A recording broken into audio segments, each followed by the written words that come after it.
Democratic candidate for U.S. Senate Michael Franken is accused of assaulting a former campaign staffer. Iowa Republicans want her to be able to share her side of the story.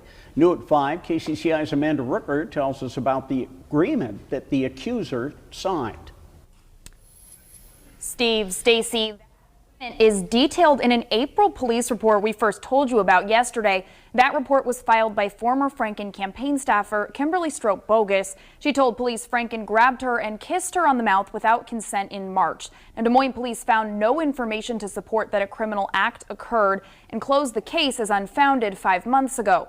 We reached out to Stroke Bogus for comment but have not heard back. Tonight, Iowa Republicans say a non-disclosure agreement is what's keeping her from speaking out. In that police report, Stroke Bogus told investigators that when she was fired from the Franken campaign at the end of February, she was asked to sign a separation agreement saying she would, quote, not make any disparaging remarks about her accuser or his campaign. Iowa Republicans claim that non-disclosure agreement is now being used to silence the accuser from speaking out.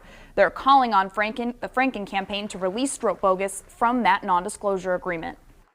While he is free to call the victim a liar, he has a First Amendment right to do that, he's forcing her into silence. He's calling the victim, the accuser, a liar, and she is unable to respond. There is something inherently wrong about that.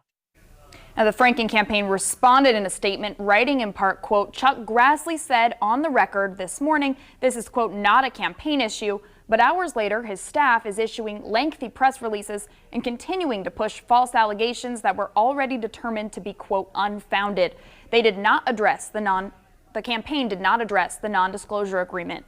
Grassley's campaign spokesperson responded to the allegations Tuesday, writing in part, quote, if the allegations are false, as Mike Franken claims, then there is no reason to prevent his staff from speaking freely. Hiding behind non-disclosure agreements and blanket denials is unacceptable for a candidate seeking to earn the public trust.